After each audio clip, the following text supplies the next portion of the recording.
ಇನ್ನು ಕೊಡಗು ಜಿಲ್ಲೆಯಲ್ಲಿ ಭಾರಿ ಮಳೆಯಿಂದ ಅವಾಂತರಗಳು ಸೃಷ್ಟಿಯಾಗಿದೆ. ಮಡಿಕೇರಿ ನಗರದಲ್ಲಿ ಮನೆಯ ತಡೆಗೋಡೆ ಕುಸಿತ ಆಗಿದೆ. ಕೊಡಗಿನಲ್ಲೂ ಕೂಡ ಭಾರಿ ಮಳೆ ಆಗ್ತಾ ಇದೆ. ಮಡಿಕೇರಿ ನಗರದಲ್ಲಿ ಮನೆಯೊಂದರ ತಡೆಗೋಡೆ ಕುಸಿದು ಹೋಗಿದೆ. ಹೀಗೆ ತಡೆಗೋಡೆ ಕುಸಿದು ಬೀಳುವಂತಹ ದೃಶ್ಯ ಕ್ಯಾಮೆರಾದಲ್ಲಿ ಸೆರೆಯಾಗಿದೆ. ನಿರ್ಮಾಣ ಹಂತದಲ್ಲಿದ್ದಂತಹ ಮನೆ, ಈ ಕಟ್ಟಡಕ್ಕೆ ಭಾರಿ ಹಾನಿಯಾಗಿದೆ. ತಡೆಗೋಡೆಯ ಸಮೇತ ಕುಸಿದಿದೆ. ಮತ್ತೆ ಆ ಮಣ್ಣು ಎಲ್ಲ ಕೂಡ ಅದರ ಸಮೇತ ಒಂದು ರೀತಿ ಪ್ರವಾಹದ ಹಾಗೆ ಆಗಿರೋದು ನೋಡ್ಬೋದು. ನಿವೃತ್ತ ASI ಬಿದ್ದಪ್ಪ ಅನ್ನೋರಿಗೆ ಸೇರಿದಂಥ ಮನೆ ಇದೆ. ಸಂಪೂರ್ಣವಾಗಿ ಇಡೀ ಮನೆನೇ ಕುಸಿದು ಹೋಗುವಂಥ ಆತಂಕ ಇದೆ.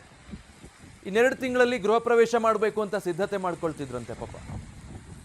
ಅದರ ನಡುವೆನೇ ಈ ಬಾರಿಯ ಭಾರಿ ಮಳೆಗೆ ಈ ತರ ತಡೆಗೋಡೆ ಸಮೇತ ಅದು ಕುಸಿದು ಮಣ್ಣು ಸಮೇತ ಬಂದಿರೋದು. ಒಂದು ಭಾಗ ಈ ರೀತಿಯಾಗಿ ಸಂಪೂರ್ಣ ಕುಸಿದು ಹೋಗಿದೆ. ಘಟನೆ ಮಾಹಿತಿ ತಿಳಿದು ಸ್ಥಳಕ್ಕೆ ನಗರಸಭೆ ಅಧಿಕಾರಿಗಳು ಕೂಡ ಭೇಟಿ ಕೊಟ್ಟಿದ್ದಾರೆ. ಅತಿ ಹೆಚ್ಚು ಮಳೆ ಆದಾಗ ನಾವು ನೋಡ್ತಾ ಇದ್ವಿ ಆ ಕಡೆ ಕೇರಳದಲ್ಲಿ ಮತ್ತೆ ನಮ್ಮ ಕೊಡಗಿನ ಭಾಗದಲ್ಲೂ ಕೂಡ ಈ ರೀತಿ ಲ್ಯಾಂಡ್ ಸ್ಲೈಡ್ ಆಗೋದು, ಭೂಕುಸಿತ ಆಗೋದು, ತಡೆಗೋಡೆ ಜೊತೆಗೆ ಮಣ್ಣು ಕುಸಿದು ಬಂದಿದೆ.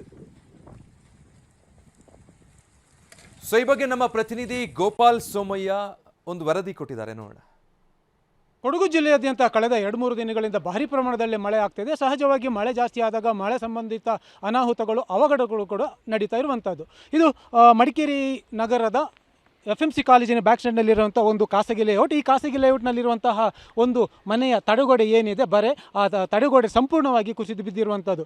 ಇದು ನಿವೃತ್ತ ASI ಆಗಿರುವಂತಹ ಬಿದ್ದಪ್ಪ ಎಂಬವರಿಗೆ ಸೇರಿದ ನಿರ್ಮಾಣ ಹಂತದ ಮನೆ. ಈ ಮನೆ ಈಗ ನಿರ್ಮಾಣ ಮಾಡ್ತಿದ್ದಾರೆ. ಇನ್ನೇನೊಂದು 2 ತಿಂಗಳಲ್ಲಿ ಮನೆ ಗೃಹ ಪ್ರವೇಶ ಕೂಡ ಒಂದು ಕಾರ್ಯಕ್ರಮ ಇಟ್ಕೊಂಡಿದ್ದಾರಂತೆ. ಆದರೆ ಇವತ್ತು ನಿನ್ನೆ ರಾತ್ರಿ ಸುರಿದಂತಹ ಭಾರಿ ಮಳೆಯಿಂದಾಗಿ ಇವತ್ತಿನ ಬೆಳಗಿನ ಜಾವ ಏನಾಗಿದೆ ಅಂತಂದರೆ, ಈ ಮನೆಯ ಕೆಳಬದಿಯ ಮಣ್ಣು ನಿಧಾನಕ್ಕೆ ಕುಸಿಲಿಕ್ಕೆ ಆರಂಭವಾಗಿದೆ. ಈ ಸಂದರ್ಭದಲ್ಲಿ ಈ ಮನೆಯಲ್ಲಿ ಇದ್ದಂಥವರು ಒಂದಷ್ಟು ಜನ ಅದನ್ನು ವಿಡಿಯೋ ಕೂಡ ಮಾಡಿದ್ದಾರೆ. ಆ ವಿಡಿಯೋದಲ್ಲಿ ಕೂಡ ಇವರ ಮನೆ ಹಿಂಬದಿಯ ಈ ಪೋರ್ಟಿಕ್ ಅಥವಾ ಏನು ಎಕ್ಸ್ಟ್ರಾ ಒಂದು ಕಟ್ಕೊಂಡಿದ್ರು, ಅದು ಎಲ್ಲವೂ ಕೂಡ ಈ ಬೃಹತ್ ತಡೆಗೋಡೆ ಸಮೇತ ಸಂಪೂರ್ಣವಾಗಿ ಕುಸಿದು ಬಿದ್ದಿದೆ. ಇನ್ನು ಈ ಬೃಹತ್ ತಡೆಗೋಡೆ ನೋಡಿ, ಇದು ಈ ಮನೆ ನಿರ್ಮಾಣದ ಸಮಯದಲ್ಲಿ ಕಟ್ಟಿರುವಂತಹ ತಡೆಗೋಡೆ ಸುಮಾರು 3-4 ಅಡಿಯಷ್ಟು ದಪ್ಪ ಇದೆ. ಇಷ್ಟೊಂದು ದಪ್ಪದಲ್ಲಿ ಅಂದರೆ ಇಷ್ಟೊಂದು ಗಟ್ಟಿಮುಟ್ಟಾಗಿ ಕಟ್ಟಿದರೂ ಕೂಡ ಈ ಮನೆಯ ಈ ಗೋಡೆಯನ್ನು, ಈ ಮನೆಯ ಬರೆಯನ್ನು ಕುಸಿಯೋದನ್ನು ಅದಕ್ಕೆ ತಡೀಲಿಕ್ಕೆ ಸಾಧ್ಯ ಆಗಿಲ್ಲ.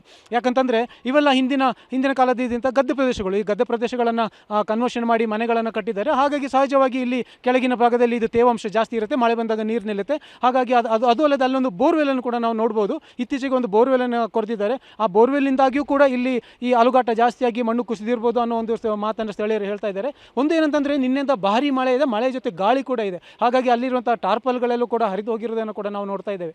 ಸದ್ಯ ಈ ಮನೆಯ ತಡೆಗೋಡೆ ಕುಸಿದು ಹೋಗಿರೋದು ಮಾತ್ರ ಅಲ್ಲ, ಈ ಮನೆ ಕೂಡ ಅಪಾಯದಲ್ಲಿದೆ. ಯಾಕಂತಂದರೆ ಮನೆಗೆ ಯಾವುದೇ ಒಂದು ಸಪೋರ್ಟ್ ಇಲ್ಲ, ಈ ಕಡೆ ಈ ಹಿಂಬದಿಯಲ್ಲಿ ಯಾವುದೇ ಒಂದು ಸಪೋರ್ಟ್ ಇಲ್ಲ. ಹಾಗಾಗಿ ಮಳೆ ಜಾಸ್ತಿ ಆದರೆ ಮನೆಯೂ ಕೂಡ ಕುಸಿಯುವಂತಹ ಒಂದು ಆತಂಕ ಇಲ್ಲಿಯ ನಿವಾಸಿಗಳನ್ನು ಕಾಡ್ತಾ ಇದೆ. ಗಣಿ ಮತ್ತು ಭೂವಿಜ್ಞಾನ ಇಲಾಖೆ ಅಧಿಕಾರಿಗಳು ಹಾಗೆ ಸ್ಥಳೀಯ ನಗರಸಭೆ ಅಧಿಕಾರಿಗಳು ಈಗಾಗಲೇ ಭೇಟಿ ನೀಡಿ ಒಂದು ಪರಿಶೀಲನೆ ಮಾಡಿದ್ದಾರೆ. ಈ ಟಾರ್ಪಲ್ಗಳನ್ನು ಕಟ್ಟಿ ಮತ್ತಷ್ಟು ಅನಾಹುತಗಳು ಆಗದ ಹಾಗೆ ತಡೆಯುವ ಒಂದು ಪ್ರಯತ್ನವನ್ನು ಮಾಡಿದ್ದಾರೆ. ಆದರೆ ಮಳೆ ನಿಂತರಷ್ಟೇ ಈ ಅನಾಹುತ ಇಲ್ಲಿಗೆ ನಿಲ್ಲುತ್ತೆ, ಇಲ್ಲಾಂದರೆ ಮತ್ತಷ್ಟು ಅನಾಹುತ ಆಗುವ ಎಲ್ಲ ಸಾಧ್ಯತೆಗಳಿವೆ. ಕ್ಯಾಮರಾಮನ್ ನವೀನ್ ಜೊತೆ ಗೋಪಾಲ್ ಸೋಮಯ್ಯ, TV9 ಕೊಡಗು. ಮಡಿಕೇರಿಯಲ್ಲಿ ಮತ್ತೊಂದು ಕಡೆ ಗುಡ್ಡ ಕುಸಿತ ಆಗಿದೆ. ಗುಡ್ಡ ಕುಸಿದು ರಾಮಯ್ಯ ಅನ್ನೋರ ಮನೆಗೆ ಹಾನಿಯಾಗಿದೆ. ಮತ್ತೊಂದು ಘಟನೆ. ಮಡಿಕೇರಿ ತಾಲೂಕಿನ ಮದೈ ಗ್ರಾಮದಲ್ಲಿ ಮಳೆಯಿಂದ ಒಂದಲ್ಲ ಒಂದು ಅವಾಂತರಗಳು ಸೃಷ್ಟಿಯಾಗ್ತಾನೆ ಇದೆ. ಸದ್ಯ ಈ ಘಟನಾ ಸ್ಥಳಕ್ಕೆ ಕಂದಾಯ ಇಲಾಖೆ ಅಧಿಕಾರಿಗಳು ಭೇಟಿ ಕೊಟ್ಟು ಪರಿಶೀಲಿಸಿದ್ದಾರೆ. ಈಗಷ್ಟೇ ಒಂದು ಘಟನೆ ನೋಡ್ತಾ ಇದ್ವಿ, ಆ ತಡೆಗೋಡೆ ಸಮೇತ ಯಾವ ರೀತಿ ಅದು ಮಳೆ ಹೊಡೆತಕ್ಕೆ ಹಾನಿಗೊಳಗಾಗಿತ್ತು ಅಂತ. ಈಗ ಮತ್ತೊಂದು ಕಡೆ ಇದೇ ರೀತಿ ಗುಡ್ಡ ಕುಸಿತ ಆಗಿದೆ. ರಾಮಯ್ಯ ಅನ್ನೋರ ಮನೆಗೆ ಈ ಗುಡ್ಡ ಕುಸಿತದಿಂದ ದೊಡ್ಡ ಪ್ರಮಾಣದಲ್ಲಿ ಹಾನಿಯಾಗಿದೆ. ಮಡಿಕೇರಿ ತಾಲೂಕಿನ ಮದೇ ಗ್ರಾಮ ಅನ್ನುವಂಥ ಸ್ಥಳದಲ್ಲಿ ನಿವಾಸವೊಂದಕ್ಕೆ ಈ ರೀತಿಯಾಗಿ ಗುಡ್ಡ ಕುಸಿತದಿಂದ ಹಾನಿ ಉಂಟಾಗಿರೋದು. ಸ್ಥಳಕ್ಕೆ ಕಂದಾಯ ಇಲಾಖೆ ಅಧಿಕಾರಿಗಳು ಭೇಟಿ ನೀಡಿ ಈಗ ಪರಿಶೀಲಿಸೋದಕ್ಕೆ ಮುಂದಾಗಿದ್ದಾರೆ.